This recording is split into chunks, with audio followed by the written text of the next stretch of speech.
ಕನ್ನಡ ನಾಡು ಇದು ಕನ್ನಡಿಗರ ನಾಡಿಮಿಡಿತ. ಎಷ್ಟು ಅನ್ಯಾಯ ಆಗಿದೆ ಸರ್, ರೈತರಿಗೆ ಎಷ್ಟು ಅನ್ಯಾಯ ಆಗುತ್ತೆ ನೀವೇ ನೋಡಿ.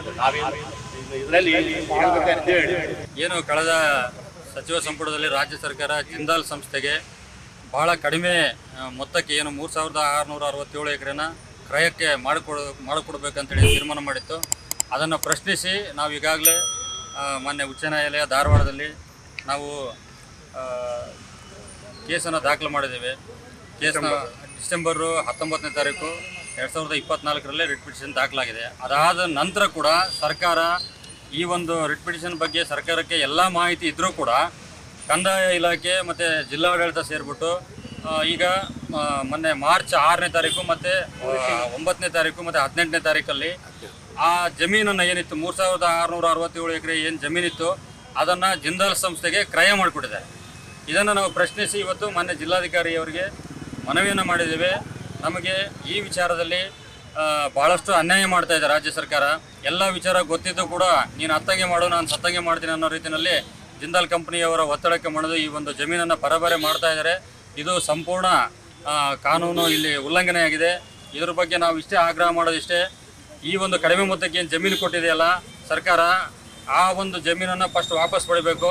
ವಾಪಸ್ ಪಡೆದು ಇಲ್ಲಿ ಏನು ರೈತರಿದ್ದಾರೆ ಆ ರೈತರಿಗೆ ಹೆಚ್ಚಿನ ಪರಿಹಾರವನ್ನು ಕಲ್ಪಿಸಿಕೊಡ್ಬೇಕು. ಅದೇ ರೀತಿಯಾಗಿ ಅಲ್ಲಿ ಏನು ರೈತ ಕುಟುಂಬಗಳಿದ್ದಾವೆ, ಆಮೇಲೆ ಇನ್ನು ಸುತ್ತಮುತ್ತ ಹಳ್ಳಿಗಳ ಜನಗಳು ಏನಿದ್ದಾರೆ ಆ ಒಂದು ಜಿಲ್ಲಾ ಸಂಸ್ಥೆಯಲ್ಲಿ ಹೆಚ್ಚಿನ ಉದ್ಯೋಗ ಸೌಲಭ್ಯಗಳು ಅಲ್ಲಿನ ಸ್ಥಳೀಯರಿಗೆ ಸಿಗಬೇಕು ಅಂತಕ್ಕಂಥದ್ದು ನಮ್ಮ ಮನವಿಯಾಗಿದೆ.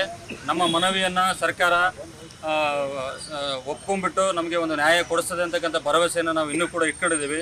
ಸರ್ಕಾರದವರು ನಮಗೇನು ಪರಿಹಾರ ಅಲ್ಪ ಸ್ವಲ್ಪ ಕೊಟ್ಟಿದ್ದಾರೆ, 900ರಿಂದ 1000ವರೆಗೆ ಕೊಟ್ಟಿದ್ದಾರೆ. ಇವತ್ತು ಏನಾಗಿದೆ, ಅವರು ಸರ್ಕಾರದಿಂದ ನಮ್ಮ 3667 ಎಕರೆನ ಬರೀ ಕೇವಲ ಜಿಂದಾಲ್ ಕಂಪ್ನಿಗೆ ಬರೀ 1,20,000 ಕೊಟ್ಟಿದ್ದಾರೆ. ಅದೇ ನಾವೇನು ಕೇಳ್ತಾ ಇದ್ದೀವಿ, ನಮ್ಮ ಬೇಡಿಕೆ ಇಷ್ಟೇ, ಆ ಭೂಮಿಯನ್ನು ನಮಗೆ ವಾಪಸ್ ಕೊಡಿ, ಆ ದುಡ್ಡು ನಿಮ್ಮ ಸರ್ಕಾರ ಕೊಡ್ತೀವಿ ಅಂತೇಳಿ ನಾವು ಇವತ್ತು ಮನವಿಯನ್ನು ಪತ್ರ ಕೊಟ್ಟಿದ್ದೀವಿ. ಅದೇ ಥರ ತಾವು ಸರ್ಕಾರದವ್ರು ಮಾಡಿದರೆ ನಮ್ಗೆ ಏನು ಅಭ್ಯಂತರ ಇಲ್ಲ, ಸರ್ಕಾರದವರೇ ಆ ಫ್ಯಾಕ್ಟ್ರಿ ಮಾಡಬೇಕು, ಸರ್ಕಾರದವರು ನಮ್ಮ ಮಕ್ಕಳಿಗೆ ಮೊಮ್ಮಕ್ಕಳಿಗೆ ಉದ್ಯೋಗ ಕೊಡ್ಬೇಕಂತೇಳಿ ನಾವು ಈ ಮೂಲಕ ಕೇಳಿಕೊಳ್ತಾ ಇದ್ದೀವಿ. ನನ್ನ ಹೆಸರು ಗ್ಯಾಂಗಿ ಶಂಕಣ್ಣ ಅಂತೇಳಿ ತೋಡಂಗರ ಗ್ರಾಮದವರು. ನಾವು ಎಲ್ಲ ರೈತರ ಪರವಾಗಿ ಬಂದಿದ್ದೀವಿ. 1970ರಾಗ ಜಿಂದಾಲ್ ನಮ್ಮ ಭೂಮಿ ಹ್ಯಾಂಡ್ ಓವರ್ ಮಾಡ್ಕೊಂಡು ಅವು ಏನು ಮಾಡ್ಯಾರ, ಎಕರೆಗೆ 800 ರೂಪಾಯಿ ಕೊಟ್ಟಾರೆ. ಅದು ನ್ಯೂಜಿಗೆ ತಗೊಂಡಾರೆ, ಖರೀದಿಗಲ್ಲ, ನ್ಯೂಜಿಗೆ ತಗೊಂಡಾರೆ. ಆಮೇಲೆ ಏನಾಯಿತು, ಮತ್ತೆ ಎಕರೆಗೆ 1200 ಕೊಟ್ಟು ಎಕರೆಗೆ 2000 ಕೊಟ್ಟ ನ್ಯೂಜಿಗೆ ತಗೊಂಡಾರೆ. ಅದು ಇದುವರೆಗೆ ರೈತರಿಗೆ ಯಾರಿಗೆ ಗೊತ್ತಿಲ್ಲ ಈ ಸಮಸ್ಯೆ. ಅದೇನಾಗೈತೆ, ನ್ಯೂಸ್ ಗೌರ್ಮೆಂಟ್ ತಿನ್ಕಂತನೈತೆ, ರೈತರಿಗೆ ಮೋಸ ಮಾಡೈತೆ. ಈಗ ಏನಾಗೈತೆ, ಹೋದ ಸಲ BJP ಗೌರ್ಮೆಂಟ್ ಇದ್ದಾಗ ಜಿಂದಾಲ್ಗೆ ಶುದ್ಧ ಕೈಗೆ ಮಾಡೈತೆ, ಮಾಡಿದಾಗ ಕಾಂಗ್ರೆಸ್ನವ್ರು ಅಡ್ಡ ಮಾಡಿದ್ರೆ ಮುಗ್ಗಡಾಗೈತೆ. ಮತ್ತೇನು ಮಾಡೈತೆ, ಕಾಂಗ್ರೆಸ್ರು ಮತ್ತೆ ಜಿಂದಾಲ್ಗೆ ಕ್ರಿಯೆ ಮಾಡ್ಕೊಳಕ್ಕೆ ಹೊಂಟಾಗ BJP ಅಡ್ಡ ಮಾಡ್ಯಾರೆ. ಅದರಿಂದ ಈ ಸಮಸ್ಯೆಯಿಂದ ರೈತರಿಗೆಲ್ಲ ನಮ್ಗೆ ಗೊತ್ತಾಗಿತ್ತು. ನಮ್ಮದು ನ್ಯೂಜಿಗೆ ತಂತಾರೆ, ಕರಿ ತಂದಿಲ್ಲ. ಅದೇನಾಗೈತೆ, ಈ ಕಾಣಿಲಿಂದ ಆ ಕಡೆಗೆ ಅವ್ರು ಮಾಡ್ಕೊಂತಾರೆ. ಕಾಣಿನಾಳದ ಈ ಕಡೆಯಿಂದ ಮುಸ್ನಾಕ್ನಹಳ್ಳಿ, ಎರ್ಬೇನಹಳ್ಳಿ ಇದೇನೈತಲ್ಲ ಸುಂದರಾಪುರದು, ಅವು ವಾಪಸ್ ಬಿಟ್ಟಿದ್ರು. 2007ರಾಗೆ ಇದು KFCLಗೆ ಗ್ರಾವಲಿ ಕೊಟ್ಟರು. ಗ್ರಾವಲಿ ಕೊಟ್ಟಾಗ ನಾವು ಅಬ್ಜೆಕ್ಷನ್ ಮಾಡಿದ್ವಿ 2007ರಾಗ. ಅದು 9ರಾಗ ಜಿಂದಾಲವರು ತಮ್ಮ ಹ್ಯಾಂಡ್ ಮಾಡ್ಕೊಂಡಾರೆ. ಇವತ್ತು ಏನು ಹೇಳ್ತಾರೆ, ನಿಮ್ಮ ಹೊಲ ಹಂಗೈತೆ, ನಾವೇನು ಯೂಸ್ ಮಾಡಿಲ್ಲ, ನಿಮ್ಮ ಹೊಲ ಹಂಗೈತೆ ಅಂತ ಹೇಳ್ತಾರೆ.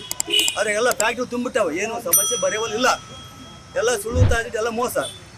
ಗೌರ್ಮೆಂಟ್ ಎಲ್ಲ ರೈತನ ಹಾಳು ಮಾಡೋದು ನಿಂತೈತೆ. ರೈತರು ಏನು ಕೊಟ್ಟರೆ DC ಗೆ ಅದೇ ಲೆಟ್ರ್ ಕೊಟ್ಟಿದ್ದೀವಿ. ಅದೇನೀಗ ಮೊದಲು ಹಳೆ ಮ್ಯಾಟ್ರೇನು ಕೊಟ್ಟಿಲ್ಲ. ಇವಾಗ ಏನಾಗುತ್ತೆ, ಕಾನೂನು ಕ್ರಮ ಓಡಾಡ್ತಾರಲ್ಲ, ಆ ಮಾಹಿತಿ ಕೊಟ್ಟಿದ್ದೀವಿ. ನೀವಿನ್ನು ಕನ್ನಡ ನಾಡು ವಾಹಿನಿಯನ್ನು ಸಬ್ಸ್ಕ್ರೈಬ್ ಮಾಡಿಕೊಂಡಿಲ್ವಾ? ಈಗಲೇ ಸಬ್ಸ್ಕ್ರೈಬ್ ಮಾಡಿ, ಬೆಲ್ ಐಕಾನ್ ಅನ್ನು ಒತ್ತಿ ನೋಟಿಫಿಕೇಶನ್ಗಳನ್ನು ಪಡೆಯಿರಿ.